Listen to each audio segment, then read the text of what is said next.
What happens when a mother decides to take the lives of her own children? In 1997, Susan Eubanks shot and killed her 4 sons in cold blood, leaving a community in shock.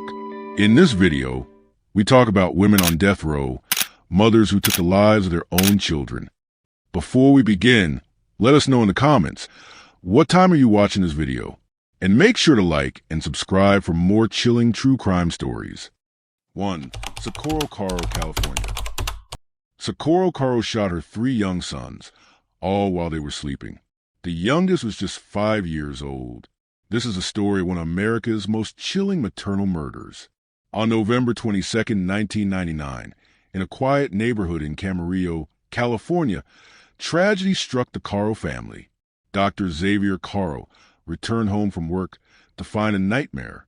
His 3 sons, Joey, 11, Michael, 8, and Christopher, 5, were found dead in their beds, each shot in the head. The youngest son, Matthew, just 1 year old, survived the attack. Socorro Caro was found nearby with a gunshot wound to her own head. The murder weapon, a .38 caliber revolver, belonged to Dr. Caro. Investigators found no signs of forced entry or struggle, and no evidence of any intruder. Everything pointed to a horrifying truth. Socorro had killed her children while they slept. The motive appeared linked to a bitter separation. She and her husband had argued earlier that day over their divorce and child custody. Socorro was seen by many as a devoted mother and wife. But behind closed doors, her marriage was breaking apart. Neighbors described her as anxious and sometimes withdrawn. Reports showed rising tension and conflict in the household. Mental health experts later suggested she may have suffered from a psychological condition known as narcissistic collapse, a state where someone's fragile sense of self breaks down and leads to extreme actions. Her relationship with her husband had become hostile, especially over custody battles, adding stress and despair. Despite these warning signs, no one expected such a violent outcome. Her attempt to shoot herself may have been staged to avoid blame. The killings were methodical, carried out while the children slept, reflecting a cold, calculated mindset. It suggests she saw her children as obstacles rather than loved ones. In 2002, Socorro Caro was convicted of 3 counts of first-degree murder with special circumstances and sentenced to death. Her defense argued she was depressed and mentally impaired, but the court rejected those claims. California has not carried out any executions since 2006, so she remains on death row at the Central California Women's Facility. Her case continues to be studied in discussions about maternal filicide and mental health. Susan Eubanks, California. Susan Eubanks shot her 4 young sons, then shot herself in a failed attempt to escape responsibility. The youngest was just 5 years old. This is the tragic story of a mother's darkest betrayal. On October 26, 1999, Susan Eubanks of San Marcos, California, killed her 4 sons with a .38 caliber revolver. The boys, aged between 4 and 14, were all shot in the head, some while playing video games, others asleep in bed. After shooting her children, Susan turned the gun on herself, shooting her stomach in a failed suicide attempt. A 5-year-old nephew was also in the house but was unharmed. Earlier that day, Susan had spent time drinking with her boyfriend, Renee Dodson. The couple argued intensely, and upon arriving home, Susan slashed 2 of Dodson's tires and cut phone lines to isolate the house. Dodson left with Susan's estranged husband, Eric Eubanks, after warning Eric that Susan had threatened to kill herself and the boys. Shortly after, deputies arrived at the home, responding to Eric's call. They found Susan bleeding from her self-inflicted wound and the 3 older boys dead. The youngest son, Matthew, was rushed to the hospital but died the next day. Susan appeared to be a devoted mother, but she was struggling with severe emotional and mental health issues. She had filed for divorce from Eric Eubanks earlier that year and was living with her boyfriend, Renee Dodson. Her past included battles with depression and traumatic relationships, compounded by alcohol and prescription drug use. Neighbors described Susan as volatile and anxious, with signs of emotional instability. Her defense argued that she blacked out during the killings due to a diminished mental state caused by her drinking and medication. The tension and failures in her relationships, especially the impending custody battles, were seen as major stress factors. Experts classify Susan's actions as a mix of calculated violence and emotional breakdown. She reloaded her gun multiple times, indicating awareness and intent rather than impulsiveness. Her self-inflicted wound appeared more like a staged attempt to lessen her responsibility. This case highlights how untreated mental illness, substance abuse, and relationship turmoil can combine into a deadly outcome. Susan's act was not just rage. It was a tragic, cold attempt to control a life spiraling out of control. In 1999, Susan Eubanks was convicted of 4 counts of first-degree murder and sentenced to death. Her defense team presented her mental health struggles, but the jury ruled her guilty after only 2 hours of deliberation. Due to California's execution moratorium since 2006, she remains on death row at the Central California Women's Facility. Her case remains a somber reminder of the devastating effects of mental illness combined with personal crises. 3. Angela McAnulty, Oregon. Angela McAnulty starved her 15-year-old daughter to death. A slow, painful end inside their own home.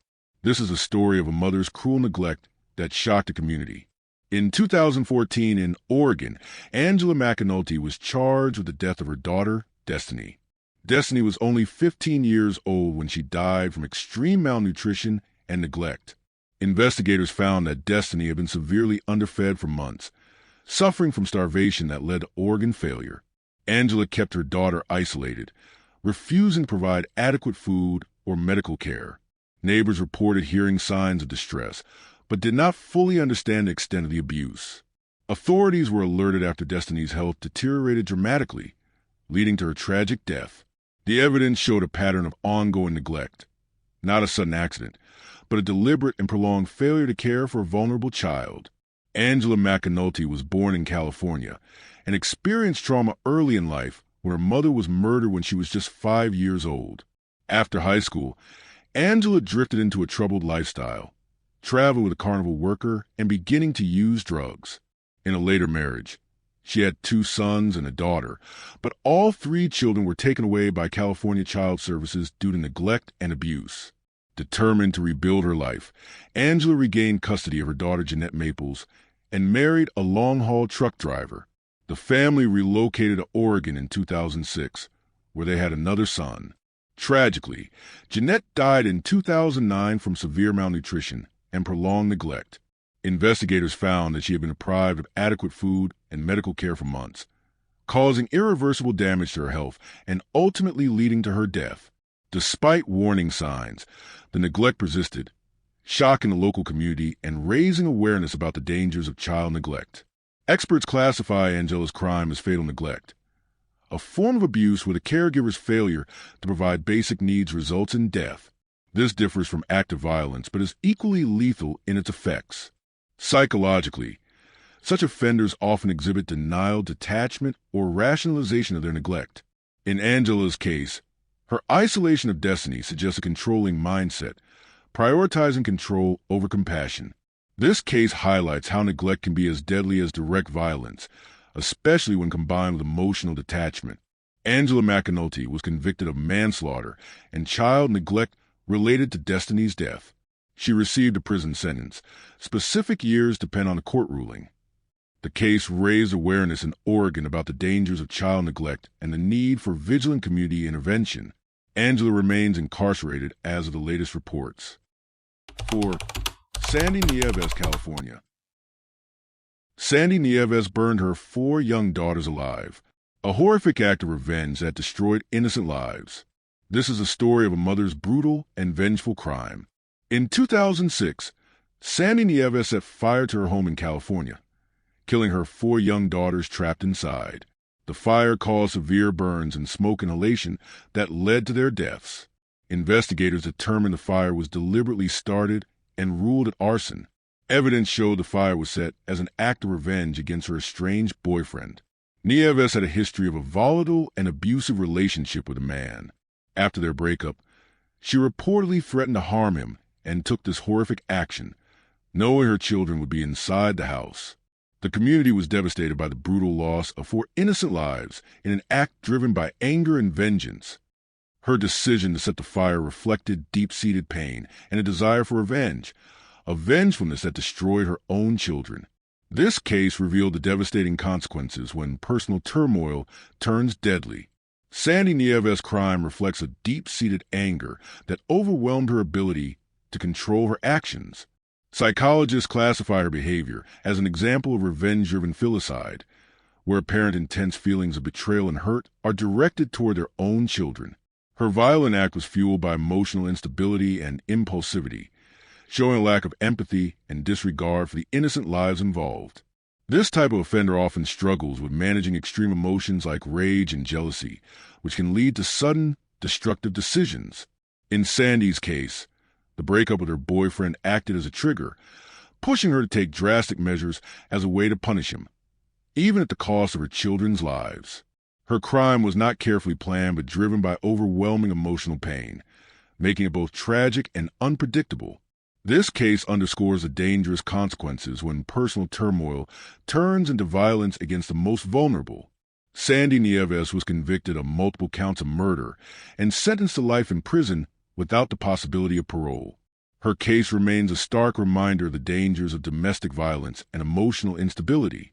She is currently serving her sentence in California. 5. Melissa Lucio, Texas. Melissa Lucio was accused of killing her 2.5-year-old daughter, a child too young to understand, lost in a tragic and controversial case. This is a story of a mother fighting for her life and her innocence. On February 17, 2007, emergency responders were called to Melissa Lucio's home in Harlingen, Texas. Her daughter, Mariah Alvarez, was found unresponsive with bruises and head injuries. Mariah was later pronounced dead at the hospital. Authorities suspected Melissa of physically abusing Mariah, believing her injuries were not accidental. Melissa initially told police that Mariah had fallen down the stairs 2 days prior, but prosecutors argued this did not explain the severity of the injuries.